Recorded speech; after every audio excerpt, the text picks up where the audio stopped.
¿Qué ondas, primos? Primas. Y primes. Welcome to My Primos. My Primos. My Primo Podcast. Welcome to the My Primos Podcast. My name is Fredie. My name is Kevin Garcia. My name is Elia Maria Madrid. My name is John Avina. This is Chikume, whenever I can make it. My Primos Podcast discusses all things fandom and pop culture, From comic books, Movies? To whatever obsession we have this week. but with a Latine Malatine. perspective. Remember, we're all primos, We're all primes. Primas. Primos. no matter what part of the world we're from.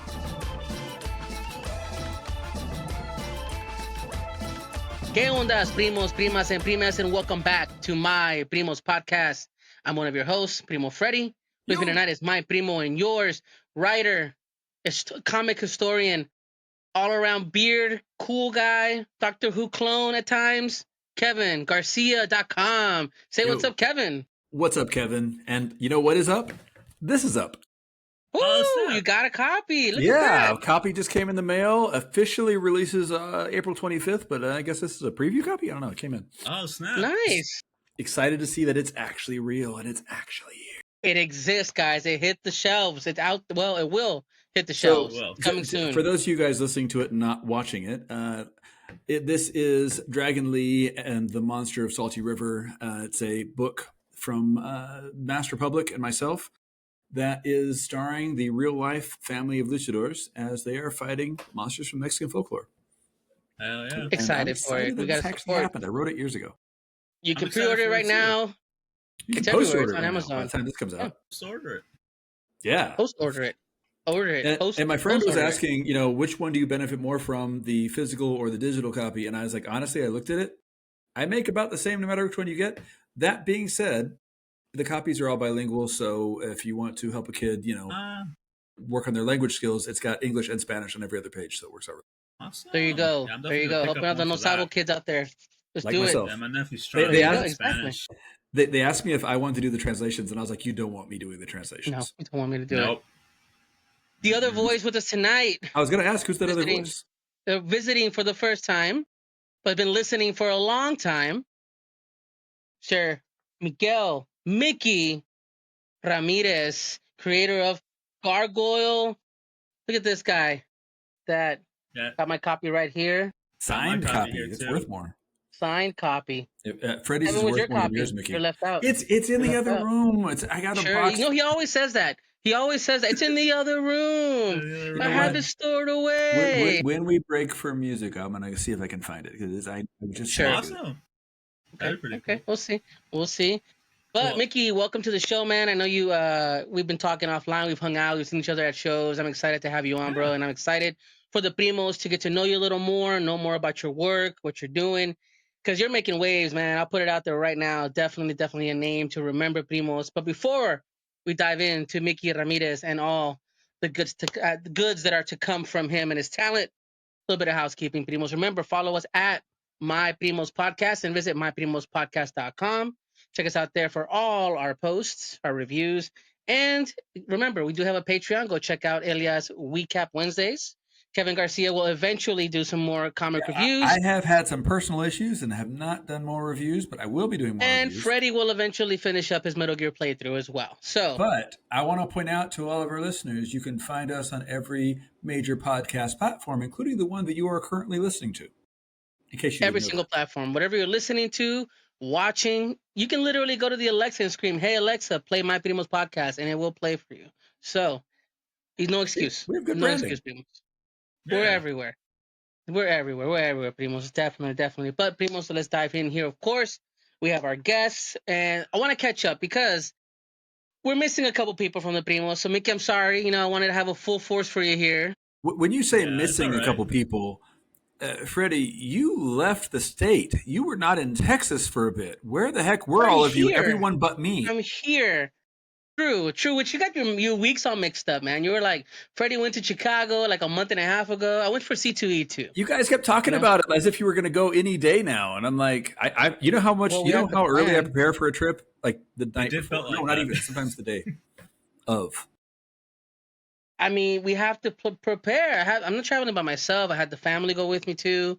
That's So, true, that's it was a whole to do. And Elia would launch her book at C2E2. Go check out Which was Elia at major. Spice Illustrations, of course.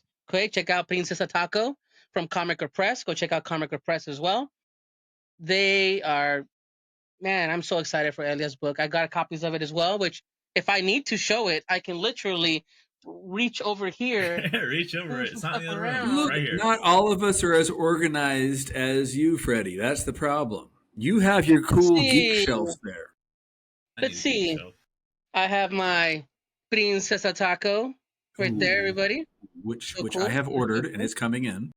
definitely I need to even cop got one some of cool those soon. stickers, bruh. Like I got some cool stickers of all the characters. Look at that.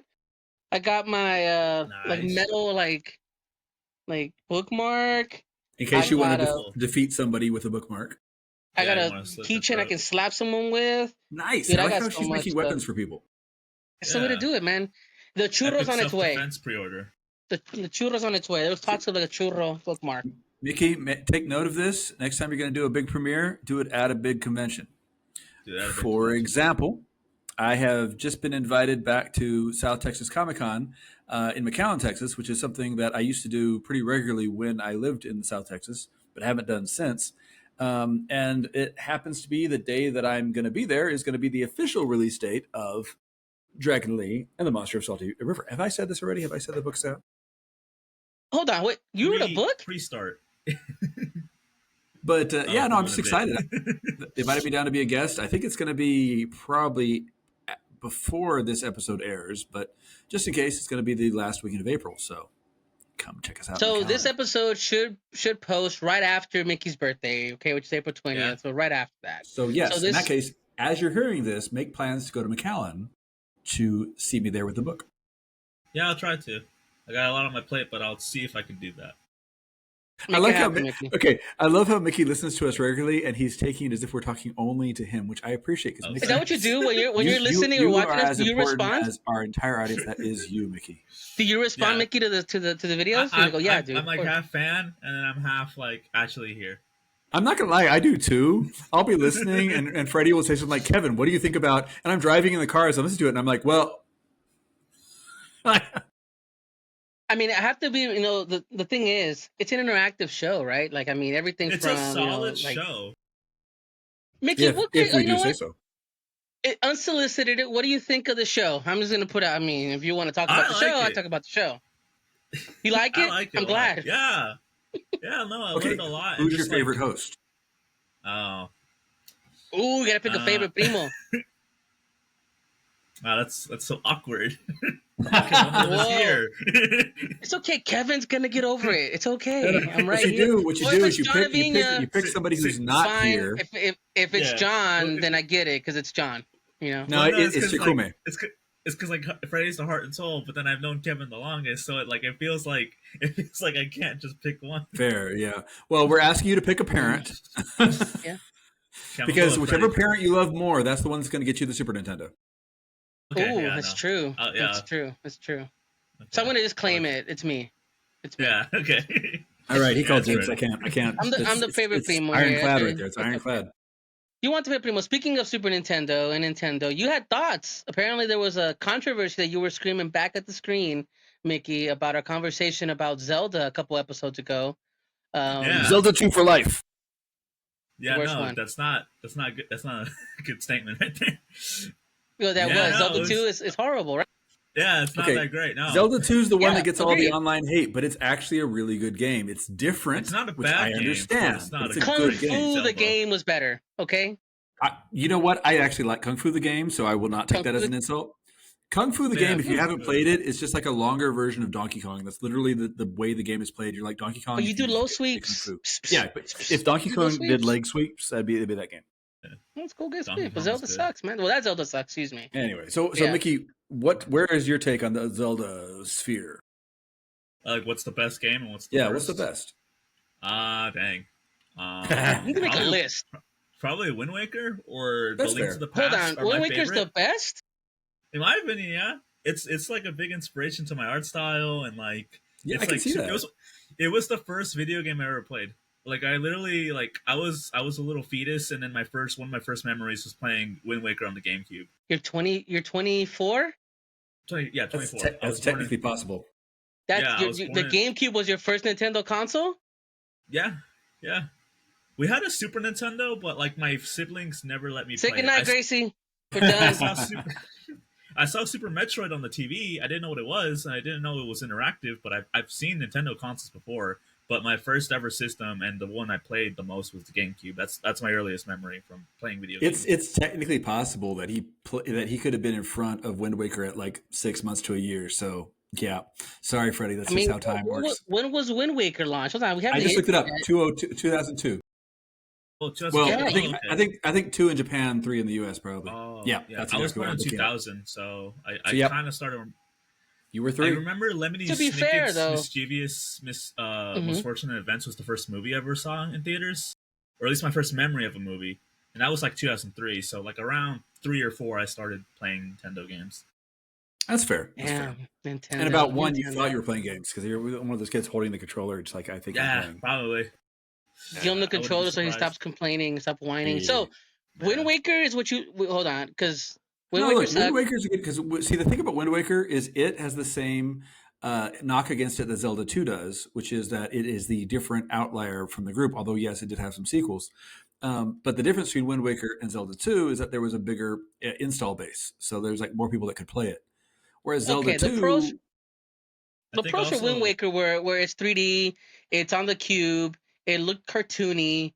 wait, the cartoony but was the negative for a lot of people at the time. They gave it a lot of bad Yeah. reviews for that. I and then give it it was- a positive for the art. Oh, I loved it. The art was great. Yeah, it was inspired by some anime. I forgot. It was something I forget what it's called. It's like a really old anime that was the inspiration for that and Samurai Jack. Let me see if I can find it. See, I was gonna say he's gonna say something like Samurai Jack. That's a really old anime, which you and I are gonna be like, Old oh, anime. oh. You know what, man? It's cool. It's cool to be old now. Like it's cool like to be classic. Something You know? ancient, like To be fair, it was Steven from Universe. the 70s. Even old.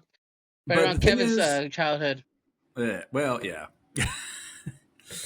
But the thing is that Wind Waker got a lot of hate for being different. The big issue with Wind Waker, and Mickey, you wouldn't know this, but when the GameCube came out, Nintendo put out kind of a sizzle reel, and this is before YouTube, right?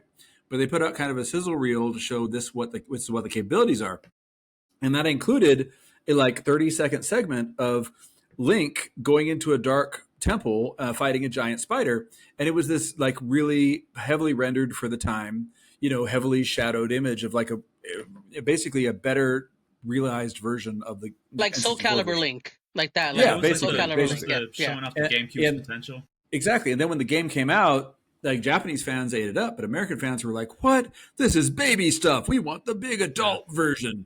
So What was the Nintendo, nickname, Kevin? What do people call it? Do you remember what they called it?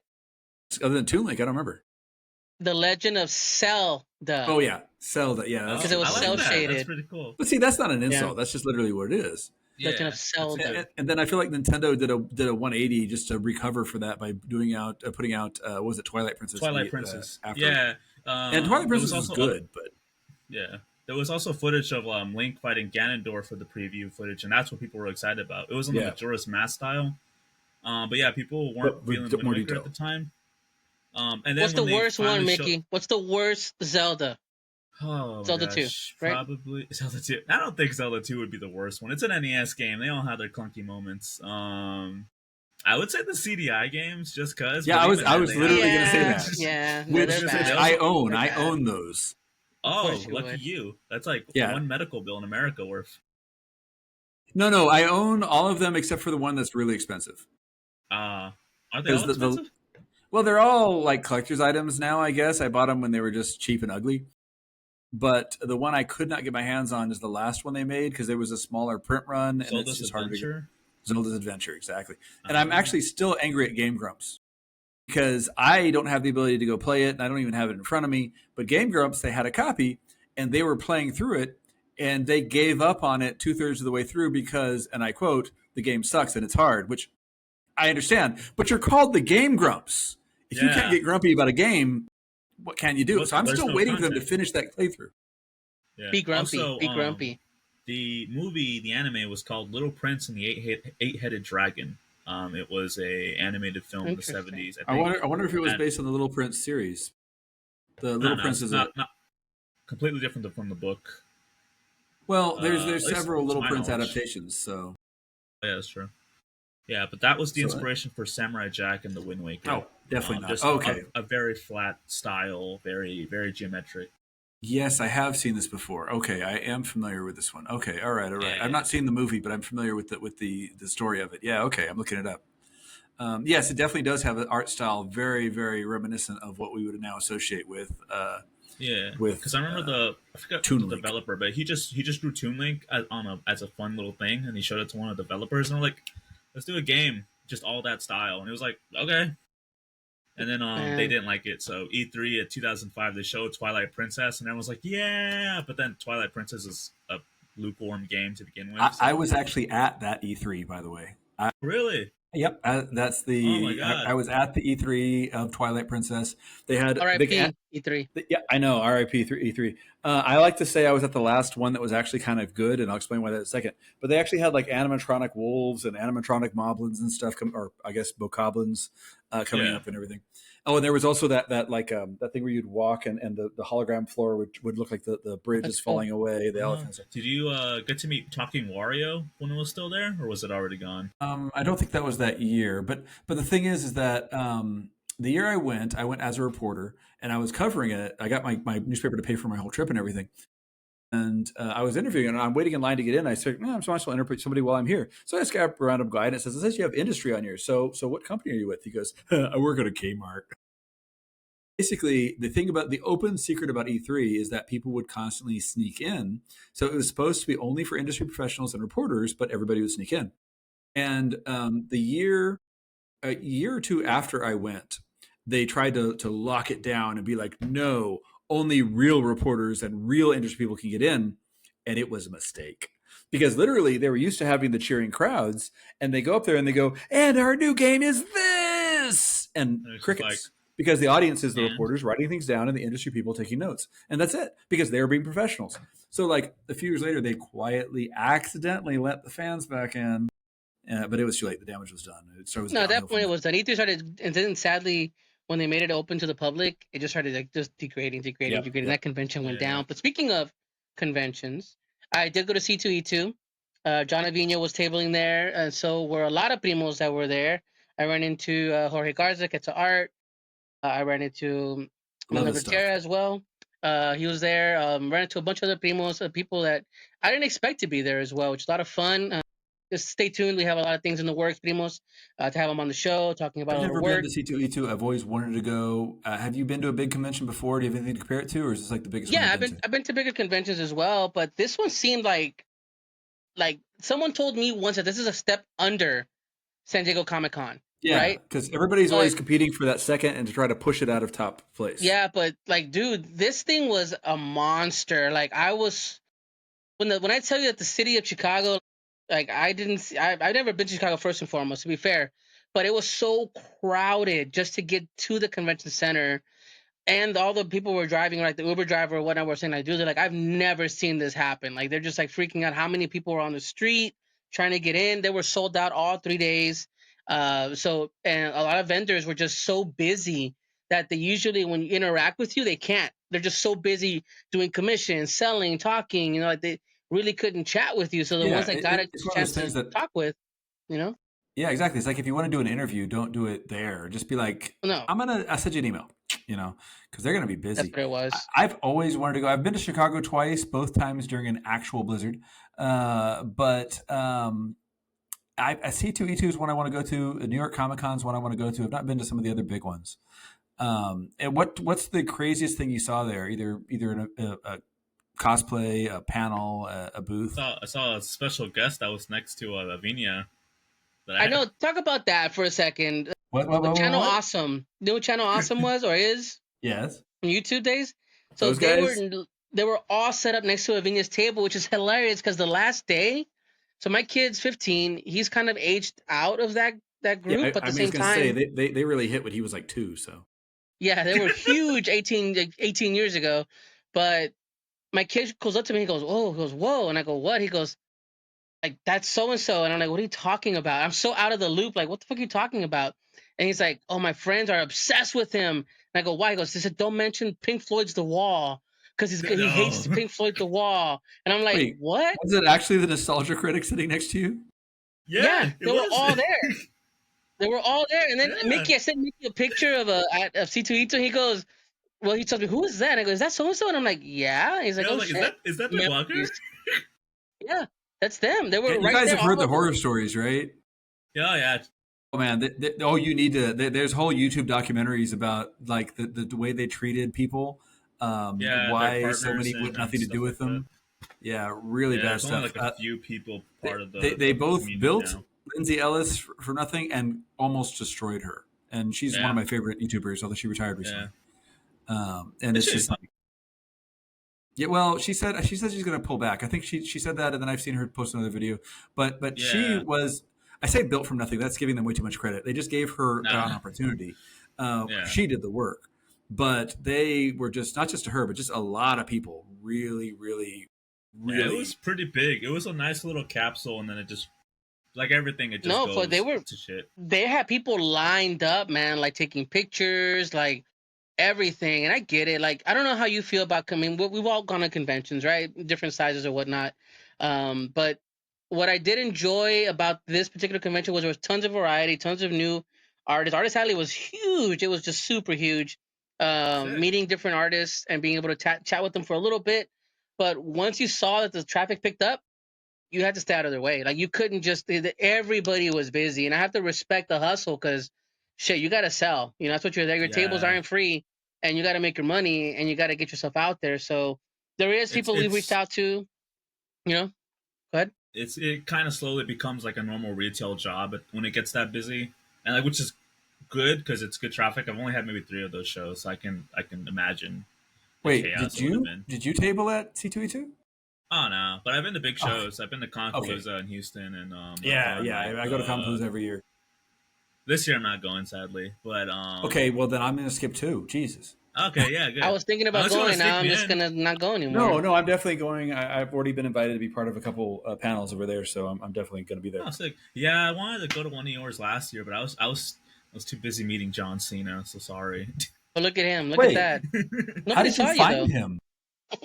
Huh? Oh, nah, I can't come up with a good joke. You just got to put your hands out until like Yeah, oh like- wait, I think somebody's here. I I was think like, muscles. I was like, John honk, Cena. honk, and then Yeah, there he muscles. was. Yeah. No, but the point is, it's a huge show. It's a lot of people. It was just a lot going on, man. A lot of alcohol too. Sounds like Chicago. Primo's Yeah, got a a lot primo, of- I guess. Primo's got a Yeah. primo, and John Avina had a good time. I know he's recovering. He lost his Is voice. that why he's not here right now? Oh yeah, it's the massive hangover. Massive Damn, hangover. 2-day hangover. Yeah. 3-day hangover. Wow. Okay. Puro pinche party at C2E2. Yeah, it was the Okay. Chicago No. We're not going reset. to besmirch No. John's name. John No. could drink anybody under the table. Stand I'm up sure. guy. Stand Mind up you, guy. Stand up guy. Well, okay. If you're going to stand up, then you can't drink under the table. But if he was under the table, he could drink under the table. He's a Yeah. stand up guy that can't get drunk under the table. There you go. That's There what you it go. is. There He won't you get. He won't. 'Cause he'll be He standing refuses up. to. He's standing up. That's why stand up guy. But yeah, point was it was fun. We got to hang out a little bit. Unfortunately, because at the end of the day, you were fucking exhausted. Nobody really did anything. So the primos were in town together, but we just took a couple pictures, hung out when we could, and that was it. You know, we had to Yeah. make it up at the next convention. You know, because Kevin, you were conventioning the same Yeah. weekend, right? Well, yeah, I was. Let's see, I did recently Hill Country Comic Con in New Braunfels, and then I did Staple Independent Media Expo here in Austin at Yeah. Hill Country. Yeah, these are both conventions I've been doing every year, pretty much. Although I didn't do the last one put on by the Hill Country people for some reason, but this one I did. I got to moderate some panels. I worked with a bunch of different creators. I got the voice of Dragon Ball Z, like the first Bulma, for example, and Kid Goku and a bunch of others. I also got to work with the guy who does the bear in the Big Blue House, which is cool. Wow. It's after my time, so I didn't think much of it. But then I found out, wait a minute, he's also the Magellan the Dragon from Eureka's Castle, which was just around my time. So, man, Yeah. working with your childhood there, so it was really cool. We were at a con, all of us together, right? We were at BIPOC. Yeah, and a little bit earlier, we were at BIPOC. Yeah. Yeah, that was the last con you did, right, Mickey? I mean, yeah, technically it was the last con I did. I mean, I did do Ghibli Fest here in Houston, but I don't know if I call that a con. It was more like a Ghibli tribute festival, which had a ton of vendors. Look, did you have? If there were vendors and there were fans, it's a convention. Yeah, okay. You My last show need to was go to Ghibli Staple. Fest. Mickey, I you need want to to go to Staple. Yeah, My friend Staple- Matt Frank was telling me to go, so I might go. you know Roberto, right? Padre? Yeah, I love Roberto. Yeah, he was there. And so Staple, for those of you guys who don't know, is just like it's a fairly way bigger than its britches. It's way bigger than it should be convention. I say should be because they only have so much space, but everybody wants to go. But it's just about the fans. It's like if you had a big convention, but it was just Artist Alley, just about the artists, the writers. There's no, and again, I love working with celebrities. I love cosplayers. A lot of friends that are cosplayers. There's no cosplay and there's no celebrities there. It's just creators. Those are like the shows I like. I love BIPOC and Mex Americon for those exact reasons, and also definitely. Comic Indie, which we met for the first time. Yeah, exactly. I might go back to that next year. They had a few of the smaller ones I didn't get to go to. It's going to be a 2-day event this year, and you can buy for 1 day or 2 days, and it's not a bad deal. It's still cheaper than your average con. I like that. Speaking of Mex American, that's where I first met Mickey as well. I first met them, and this gentleman goes, "Here, take my book. You won't be disappointed." He just put it in my face and said, "Take this book. You won't regret it." I'm like, "Okay."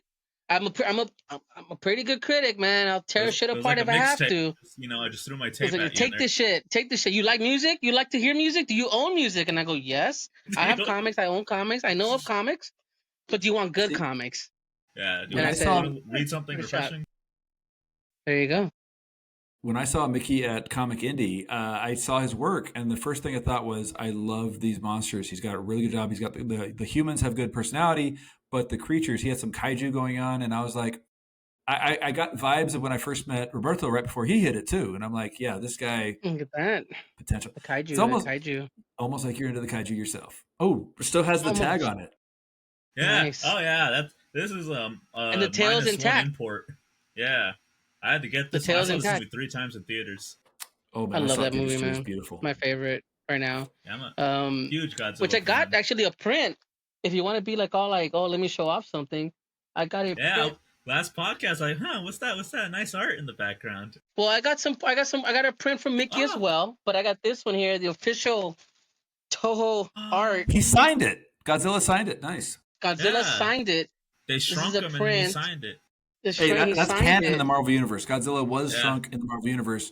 There's even a page where he's trying to go incognito in New York City wearing a trench coat and a hat, which is hilarious. I literally have stacks and stacks of work. Mickey sent me some dope prints that I got for Godzilla as well. And they were on the last episode, by the way. I want to ask you guys, since you both, all three of us love Godzilla -1, what do you guys think of Shin Godzilla? Because I also love that one. It's probably my second favorite. It's good. A lot of people don't like it. I understand why people don't like it. Yeah, it's by I think his name is Hideki Anno.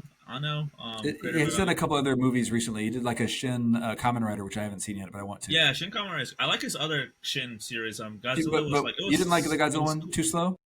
It was good, but it's just like as I keep watching it, I kind of wish it like had more Godzilla in it. I mean, like for the guy who made Evangelion, I kind of wish there was some kind of creature spectacle at the end. I like that, like all the little humans coming out of the tail, like oh sweet, and like the movie cuts, I'm like oh it's over. Like I finally got what I wanted. I think it's just too much teasing and not enough delivery. Like give me some fucking monster. But like Zero, the first legendary American Godzilla movie, so pretty much. But at least that one was pretty to look at. No, not the '98 one. The one from the current timeline. Yeah, Gareth Edwards, the first. Yeah, that one. Because I loved Gareth Edwards' Monsters movie, the one that takes place in Mexico. That was a really good movie. But his Godzilla movie was lacking Godzilla. Yeah. Well, the reason I brought up Gargoyle is because I want to talk about Gargoyle. I want to talk about your book, Mickey. I want to give you some space here because you told me, hey, man, just take it. Like, take the book. Yeah, grab this thing. I'm like, okay, fine, man. I'm going to read it. And then I hit him up like a week later. I'm like, hey, this shit's good. Like, you got me. You got me. Like, it's just really, really good. I'm impressed. And I really dig the style. I dig the art. And it does leave you just wanting more, man. It really does. Great job. And for those that don't know, Mickey, what is Gargoyle Monster for Hire? What is the pitch? How can people kind of feed them that line? Like, what is the pitch for this book? Well, Gargoyle Monster for Hire, which is the name of the first arc, it's basically about a monster who wishes he was born a human. It's just and he goes on paranormal investigations, hunting other monsters for odd jobs. It's like Hellboy meets John Constantine with a little splash of anime and other things that I've loved as a kid. But I really, it's I a definitely lot. see It's that just a influence lot in in your art. one. I love it. It's a A lot little, in little one bit of go. Mignola, a lot of anime. A lot of Mignola, a lot of anime and animation. But yeah, it's just about a monster who really doesn't like himself, but he kind of just has to deal with it, and he goes and he helps other people with monster problems and other monsters too. It's not just monsters are evil. No, it's like everyone has problems, and he's not really a good guy, but he's the only guy you kind of have left to rely on. It's kind of like Western logic, like I wouldn't say I wouldn't say Blondie from Good Bad the Ugly is a good guy, but he's all we have as a protagonist that Yeah, isn't bad. that's an accurate way of describing it. Yeah, definitely. You mentioned also that you're working on something else. I mean, can you talk Yeah, about what's coming up for you as well? yeah. Okay, so I have this is a mock cover, so it's not the final one, but I am working on a new series called Mega Jaguar, and Hell it's yeah! this is Speaking coming my this language. is this is actually going to come out on Free Comic Book Day. So it's pretty much ready. We're wrapping up. We're submitting the order right now. This one's done by me and also the same team on Gargoyle, my two best friends from high school. It's about a kid who gets Aztec superpowers and he grows into a giant Ultraman like kaiju and he fights other kaijus in Mexico. So I It's did that so one for the good. kids. Yeah. Speaking my language entirely. By the way, I like that I'm there's a a lot kid. more like Latino kaiju material coming out lately. Hollywood, take note. This is something we need. Yeah, and everyone was pretty happy for this one. They're like, "Oh yeah, I watched that." So I was like, "Okay, good." And the thing is that I was showing it at BIPOC, and it was like, "So do you have it ready?" And like, no, nobody, no, everyone was more interested in that than Gargoyle, which was funny because Gargoyle usually takes the spotlight in any show I do. Well, I mean, that's because number one, it's good, but number two, it's in front of you. Yeah, And when you have that second thing, people are like, "Oh, we want the new one. We want the new one. We want the new one." And I hate to say this to you, Mickey. People are going to want to see more of your art on a regular basis. People are yeah, gonna I want hope to see so more. My too. wife is a fan of your work, man. She had Yeah, me she was order so sweet. prints. She was super like she bought stuff from you there, and then like funny story is she's notorious for the bank hitting me up going fraud notifications because she's spending so much at conventions, and I it think you told happens me that that Mex they're Americon. yeah, she makes Americon. The same thing happened, and then we go to BIPOC buying stuff. Same thing happened. We're at C2E2. I knew same thing Buy stuff. happened again. I was I like, love it. like It's this good. this woman spies. So, but she's very particular. So for her to find your work and gravitate towards it without me telling her anything, okay? Yeah, Because she'll listen to me sometimes and be like, hey, to check this guy out. He's really good. She'll be all right. I'll on my own gravitated towards your work, loved it, and she's a fan of your stuff. And she keeps telling me like, yeah, she was really you need to sweet. get Mickey on the show, get Mickey on the show. And I was like, okay, here he is. He's on Yeah, the show. yeah. You're She was welcome. there with your son, and they bought a bunch of Godzilla prints. Because like I'm usually like the only Godzilla guy here in Houston, so it's like really cool to see people gravitate to that. Because not a lot of people liked it during my childhood. I was the only kid that liked Godzilla movies. I think Godzilla goes through phases like that. Like there'll be like a 5-10 year period where like all these Americans are into Godzilla, and then like a while we're like that's stupid child stuff, and then Yeah. it comes back to Godzilla's nostalgia, it's really good, and then that's stupid Godzilla stuff, and Hmm. and it goes back and Yeah. forth. It just irked me a lot because like kids were watching Power Rangers. I'm like, that's just a Godzilla movie. Like that's a Godzilla movie with When more fucking colors. Like Dragon Zord gets called, I'm like, that's Godzilla. Like It's you don't yeah, see Godzilla that Light. that's That's all it Godzilla. is. it's Mecha Godzilla. It's not Mecha Godzilla. Mecha. Godzilla Light. Thank You're you. right. You're Thank right. you. I mean, so far, like my kid in Santa Cruz skateboards, the shirts, the Yeah, Godzilla prints, like all that stuff. He bought all those shirts. Like he's all about it, and it's a blast, man. He gravitates towards that stuff. He's an artist as well, and I had to yeah. I remember like, talking to him. yeah, I was trying to convince him to draw me some Godzilla art. He only drew one Godzilla piece for me, which Ooh, I'll have him post here somewhere so you can see it. But right here. it's like pulling teeth, man. Like yeah, like right there somewhere, right there somewhere. But it is like this is a thing, right? With the community, like the Latino community loves more than just westerns, right? Because we always had that thing is, oh, they love westerns, they love We love more than just lucha. having sepia toned movies. Yeah. Yes, that piss yellow is not the standard for No. everything we do. Can I just quick aside? There's this show that my partner loves called 911, which is, about firefighters and everything else. And they had a spinoff called 911 Lone Star set in Austin. The whole series was just sepia tone. Well, I get it's Texas, Texas man. is I yellow. understand Texas means yellow, but like, what the heck, man? Why was the whole series was sepia tone. You can see it. Like even when they had guest No, stars, so you're here's like, my thing, wow. right? Like I've had discussions with people, right, off off record, and just I won't name any names because it's almost a no to say this, but like Kevin Garcia, forgive me because you're right here in the room, but like, can we do more than lucha books? Like, can we do more than Oh lucha? no. But I mean, Okay, like, we've had this discussion before, and yeah, we have. I agree. Doing more than lucha is good. That doesn't mean we can't do lucha. It's just like I was No, saying of a course minute not. ago about like I've seen a bunch of Latino creators doing kaiju lately. That doesn't make it a bad thing. The bad thing is when the I was going to say the larger culture, but I really mean white culture, sees it as just, oh, that's just luchadors, sombreros, and tacos, and that's all they've got, Thank you. and that's what you have. And it's like, no, we love our luchadors. We love them. All right. Yeah. When I did this book, I mean, yeah, they flat out said, we want them to fight movie monsters, and I was like, no, not unless you have the rights to it. And I said I wanted to put in, monsters from Mexican folklore, and that's the idea of kind of combining those things. So I got to have creatures from Mexican folklore showing up. Which is dope because like we said, this is the thing. We can expand that scope because you said the spotlight is, oh, Latinos only buy lucha books. Latinos only buy Westerns. They only buy these things. Like, no, there's more to it than that. And the fact that we get overlooked in the sense of, look at like kaiju. Kaiju speaks volumes in the Latino Mm-hmm. community, and not Yeah. just not in the here on the podcast, but I think everybody that in our circle that we would call friendly loves and respects a kaiju book if they see it. So there's more to us than that. What gets me about kaiju is this is a word that is kind of a loan word now from Japanese, because it just means giant monster, right? Giant And monster. then there's yokai, which is now becoming more and more of a common word, which just means like a magical or mystical or spirit creature, right? And I feel like we need that for Latino culture, right? And I feel like there's got to be options. We need a word out there. Los alebrijes aren't doesn't roll off the tongue. That's what I'm hinting Yeah. at. Because I was gonna do say you Los guys know the Squinkles. story? Do you know the stories behind alebrijes? No. So the story No. is like 1920 or so, there was this Mexican artist who had a dream about these creatures and just decided to start making them and selling them on the side of the road.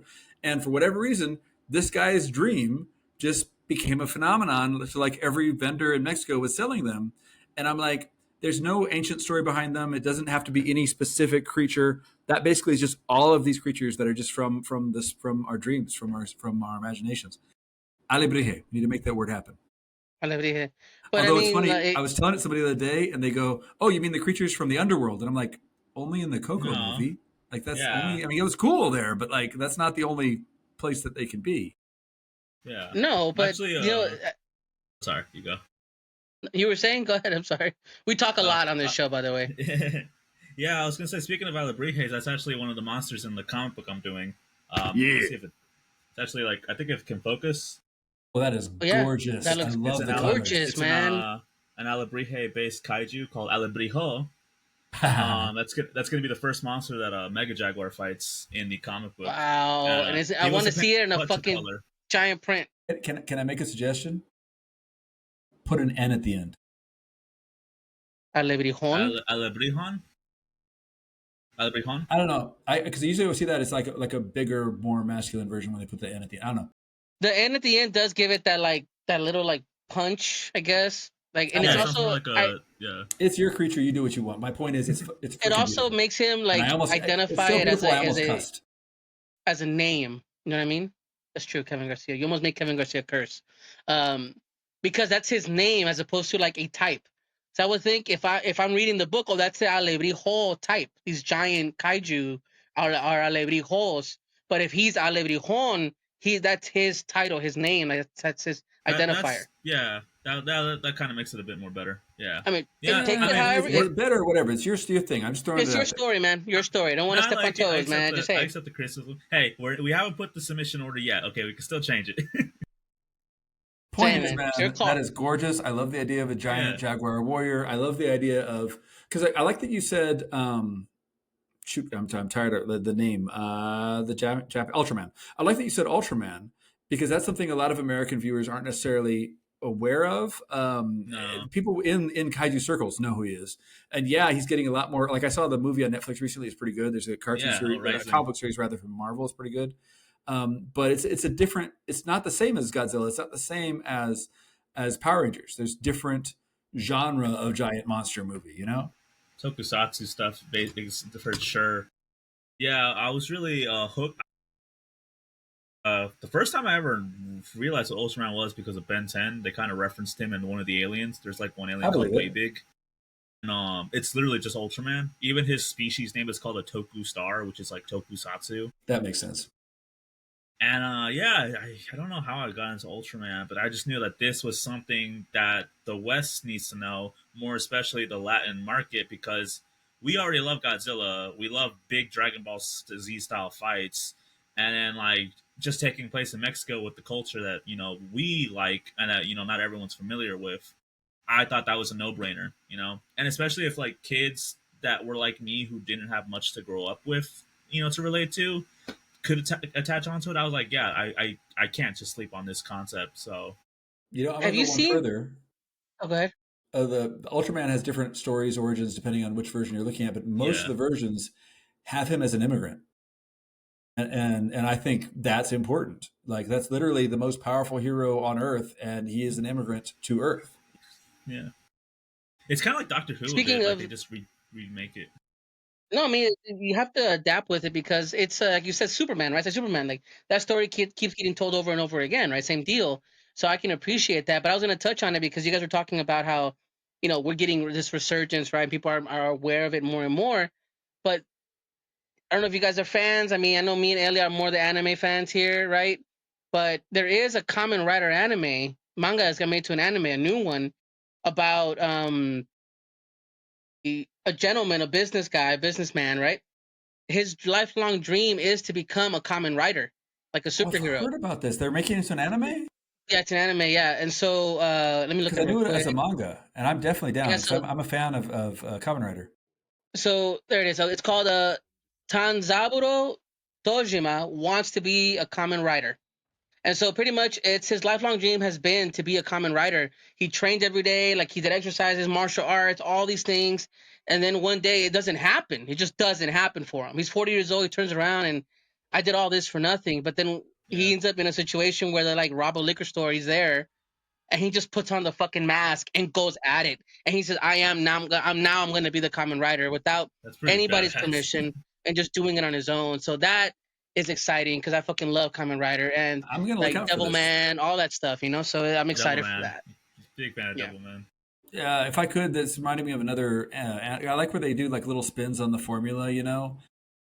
There's one I mentioned previously called Uncle from Another World. Have either of you guys seen that?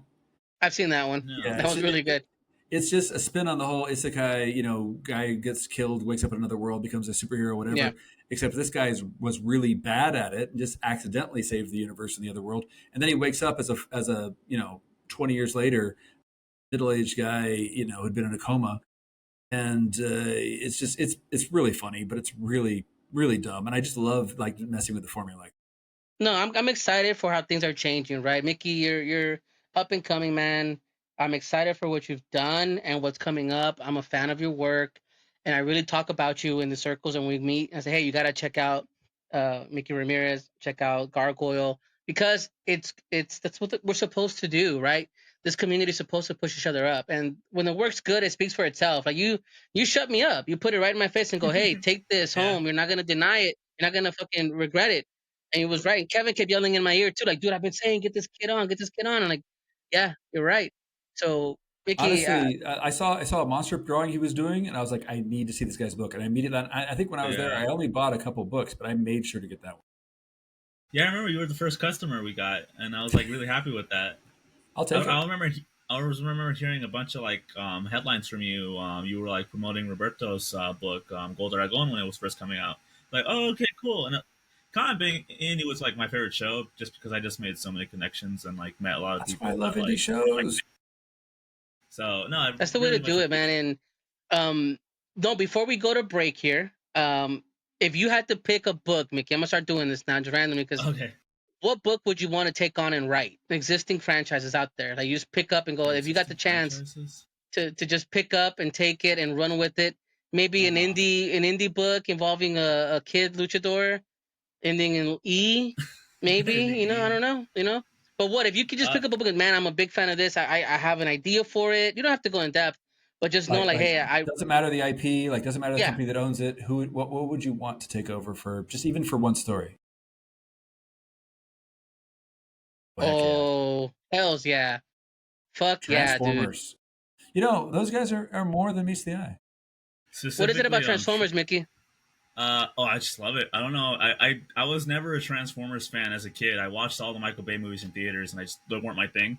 But for some reason, Transformers One turned it around. Just seeing like I I've don't heard know, good just things. seeing I've heard good yeah, things. it's a really great movie. I'm like, oh my god, like this is cool. Like what robots? I'm not a robot guy. I love monsters. Like monsters are my thing, but somehow they just got me reeled in, and I really got into Transformers Animated, which was a canceled cartoon very short lived. It was only 3 years on the air, and if there was any type of thing I could do, I'd probably do my own Transformer spin in that style because the art director Derek J. Wyatt was like one of my biggest inspirations. He did like Teen Titans from 2003, Transformers Animated, Scooby Doo Mystery Incorporated, and there's one more. Oh, Ben 10 Omniverse. He did all those shows, so he was a So big basically, inspiration. it's a resume that you're into. Yeah. So I would definitely do cool. a Transformers comic, just based on stuff that I would like. That's awesome. I'm excited for it. Primos, you gotta go check out Mickey's work. Check out at ratboy_Mickey Miki on our socials. Check out Gargoyle Monster for Hire and keep a lookout, of course, for his work. I'm telling you, this guy's going places. Check out his work. And Primos, we'll be back after some Sin Color.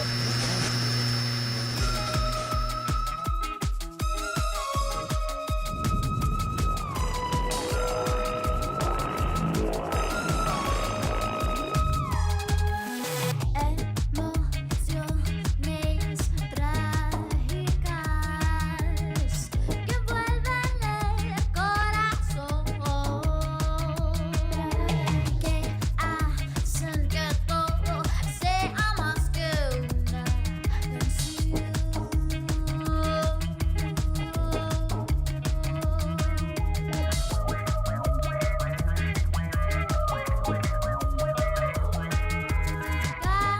canciones melodiosas que creas al actuar, encadenando mi corazón con tu dulce letra.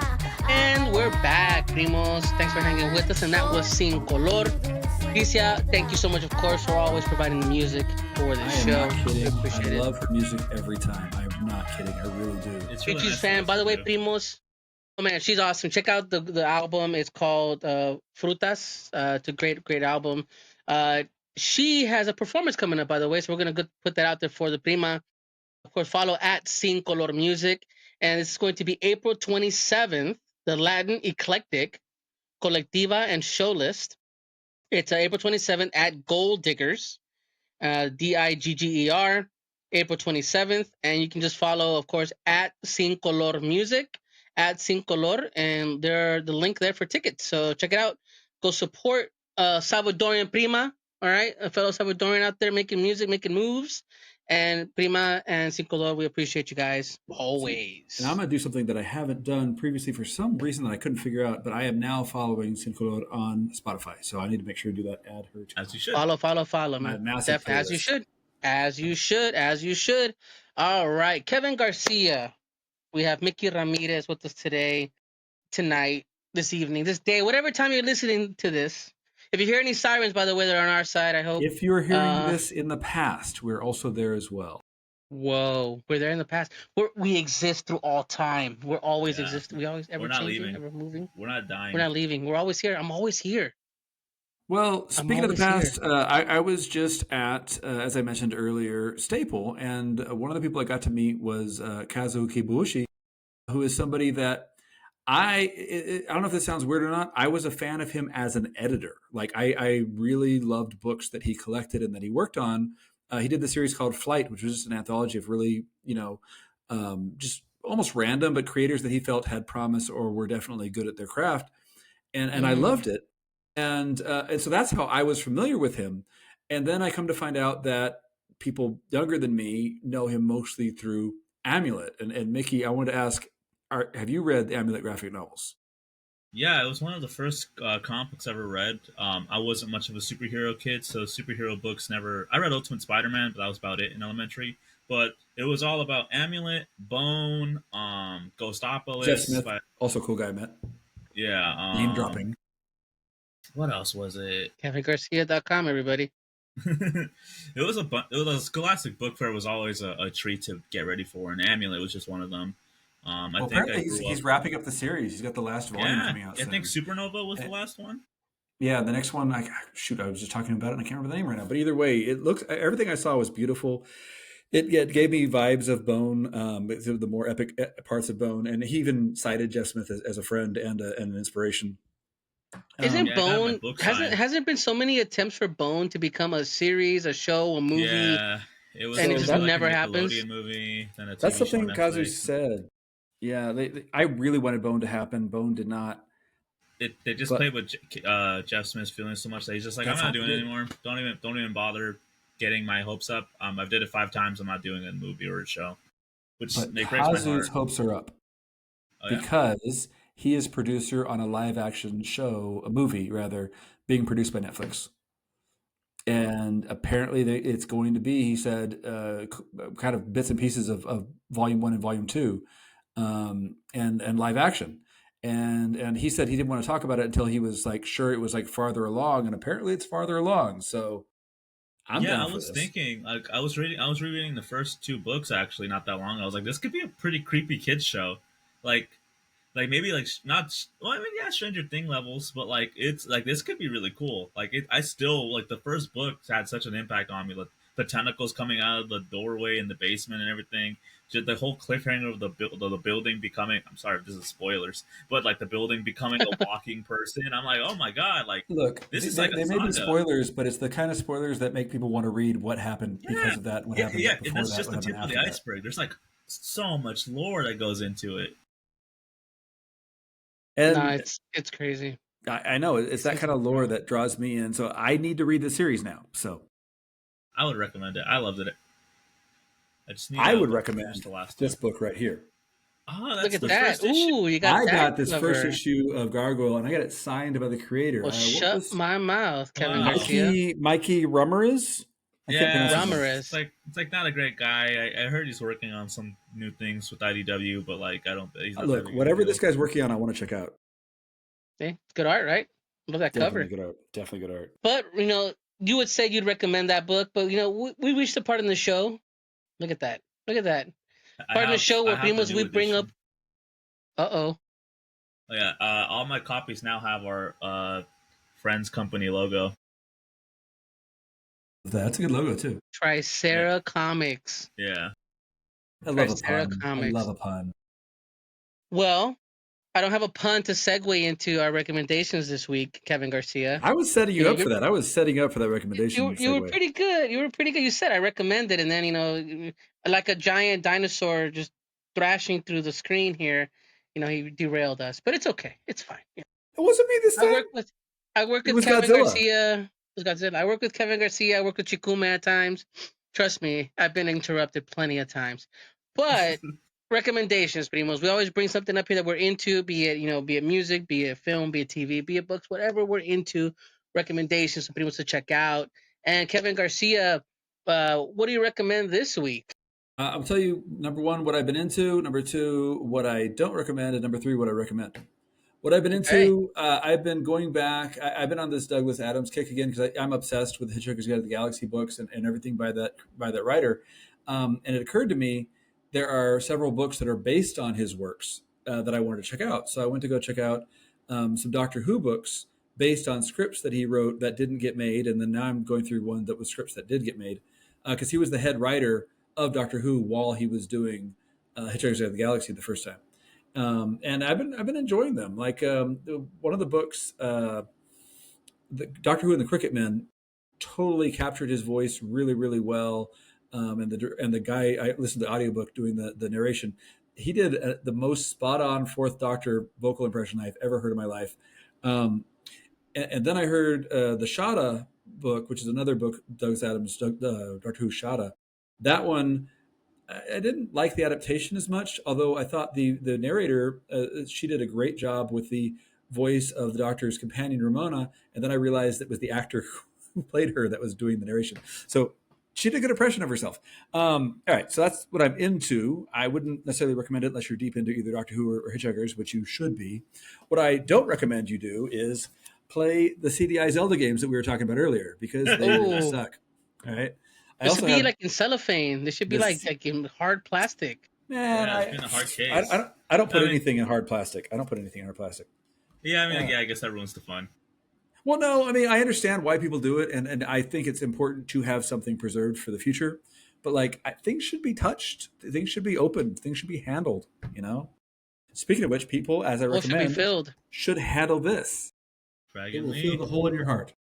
you're gonna get that. Fill one that for hole, sure. Kevin Garcia. Fill the Look, hole. I'm Definitely. honestly really proud of this. I know it may seem odd, you know, if it's a licensed thing based on wrestlers. Number one, it's cool to have an entire family of wrestlers be involved in this. But number two, I really put a lot of work into this, and I'm actually really proud of the way it came out. Well, Yeah, I was there's some good excited when you recommendations first there, talked about Primos. it. Dragon Lee, man. Dragon Lee, go get it. And I came Today. with props. It's true. Make it happen, Captain. Mickey, what about you? What do you recommend for the Primos? What have you been obsessed with recently, or watching, or reading, or into right now? Or just in general, what do you recommend for the Primos? Yeah, okay. Well, I mean, if we're doing Transformers, I would definitely recommend the Transformers run by Skybound right now, going on with Darren Warren Johnson and Mike Spencer and the new guy that they hired for the art. Really killer series. If you don't like Transformers, it's such a great introduction to it. It's just a nice soft reboot that kind of has the elements that would make Transformers great. It's a little bit of Star Trek with a little bit of I don't know. It's just two sides trying on the maybe a little bit of Lost, the TV show, because it's just like a bunch of people scattered on a new planet, Okay. ravaging for supplies for survival, and they don't like each other. There's two sides that really don't like each other, and I just love it. It's Daniel Warren Johnson's one of my favorite artists and writers. Mike Spencer, it's just the colors that he does on it. It's so sick. Are you And checking then- out the current Marvel Godzilla comics? Oh yeah, that too. I haven't read it yet, but I did pick up Godzilla vs. Fantastic Four, and I'm gonna grab Godzilla vs. Hulk tomorrow. Yeah. Which Godzilla wraps vs. up Hulk. to a new book that's coming out that came out today on Wednesday, which was Mothra, Queen of the Monsters, issue 2. I'm a huge fan of Mothra, and I feel like she's never gotten the attention she deserves besides the Heisei trilogy, which I also recommend watching the I heard there's some good 90s artists on trilogy of that. monsters. Yeah, my one of my good buddies, Matt Frank, who's called the Kaiju King. Definitely. He's working on that. He's doing the art, and our friend Roberto is doing the colors on this issue. He's doing all the colors on Copic markers and everything, and they're just meeting each other city to city, and he's dumping the pages on his doorstep, and he's going back home and coloring them. They're just going through Copic marker. Wow, And that's so cool. I really recommend it. The art's amazing. I'm definitely gonna have to fork over my paycheck to buy a page from Matt, because it's just a beautiful thing. I think Sophie Campbell, one of the prominent writers of the modern I Teenage love her Mutant Ninja work. Turtles, Oh, she's yeah, the yeah. lead I've writer been following her of for years. yeah, she's the lead writer of that series too. So you know it's good. It's gonna if you love Ninja Turtles, it's gonna be great. She's also doing some of the variant covers. I'll be honest with you. I didn't know Sophie Campbell was involved with that book. Yeah. Matt, Yeah, a friend of mine as well. Between the two of them, I need to get this book. Yeah. She's been an avid Godzilla fan for years. So like the fact that they were just like, let's just do Mothra, and IDW was cool with it. They let them do a whole brand new Mothra design. So far, That's so Toho, cool. as strict as a company it is, they just don't. They're like, yeah, go ahead, do it. We don't care. Just have fun. And I would say keep an eye out on those variant covers. I'm not going to say anything after that, but keep an eye out for some of those variant covers. Keep an eye on the variant covers for those books, guys. Would you say there's some good artists doing those variant covers? Oh, there's some fantastic artists local. There's some from Texas, I'll fantastic say that. artists doing covers for that. Monstrously Definitely, good artists. All right, definitely. we're gonna check those out. Monstrously. You know, a colossal, gigantic, amazing artist. coming Anyway, that yes, way. they sound amazing. Yeah, they Sound sound amazing. amazing. I've been reading a new manga. I've been reading the manga kick. I've been still doing as you guys know, I'm a big Magic the Gathering player, big fan of that. So I've been doing the destroy all humans. They cannot be regenerated. Issue 3 You came out a mentioned it couple several nights times, ago. and it So that's sounds good. so good, so good. It just scratches that itch for the '90s Magic player slash slice of life manga fan, right? That romantic comedy thing as well. It's so well done. But I picked up a different one in the meantime, and it's called "Smoking Behind the Supermarket with You." Of course, manga. Why not? Let's translate. It's about an older salary guy runs into a young girl that works as a clerk at a supermarket, and they meet up during smoke breaks behind the supermarket, and they end up kind of like inadvertently sharing about their lives and kind of giving each other advice. The older guy giving her advice, and you think something's gonna happen between them. Only been one issue, one volume, I should say. And there's inklings of it, but it doesn't feel that that's the route this story is going for. Like it's more so a friendship, like, hey, we got to work. It is what it is. We get a breather per se, and it's kind of building up to something. So I'd recommend it. It's really well done. It's a lot of heart to it because there's a lot of like when you get to a certain age and you start interacting with someone in like their mid 20s or early late teens, and you start giving them advice or hearing them going, "Oh my God, this is happening." You're like, man, you got a lot. We Is got that a long way to go. a little too close to home for you? A little too close to home. A little too close to home. But Little it happens. smidge. But a little smidge. But it's fun. I definitely recommend it. It's called "Smoking Behind the Grocery Store with You," supermarket with you. Excuse me. It's a lot of fun. Definitely check that one out. "Smoking Behind the Supermarket with Honestly, You." both of those sound really cool.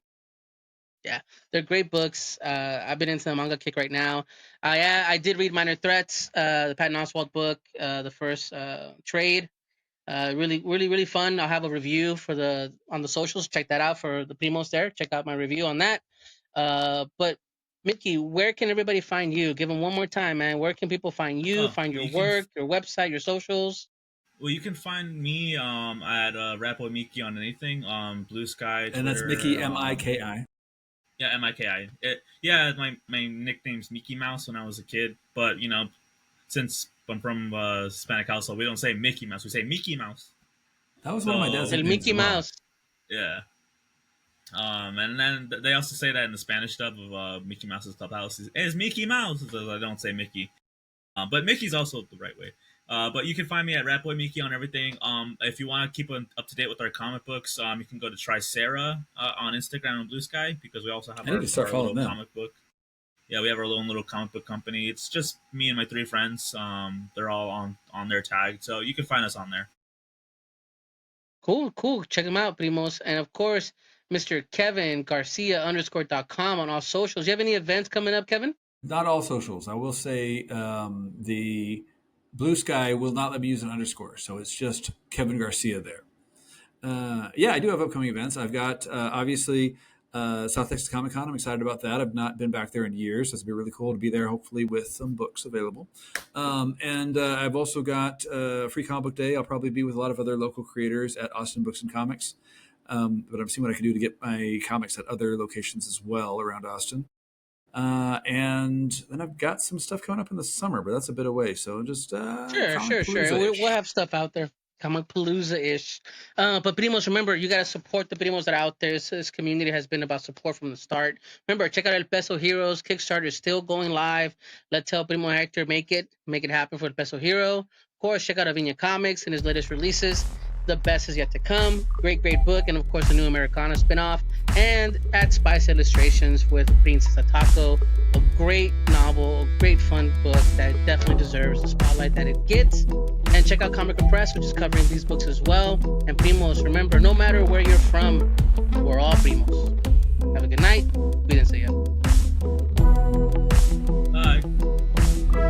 Thanks for watching My Primos Podcast. My Primos Podcast is brought to you by Chikume and My Primos Production. Big shout out to Kevin Garcia at KevinGarcia_com. Great host. Check out his book, Dragon League, available now from Master Public. And many, many, many, many thanks to Primo Mickey for joining us. Check out his work with Tricera Comics. And of course, you can find Mickey online at Ratboy _Mickey Miki. Check out his work. It's amazing. Check out Gargoyle. You won't regret it. And keep an eye out. Mickey's going to play with Primo. And with that, I want to thank everybody for watching, listening, and always supporting each other. Hasta la próxima, primos. Remember, no matter where you're from, we're all primos. Adios.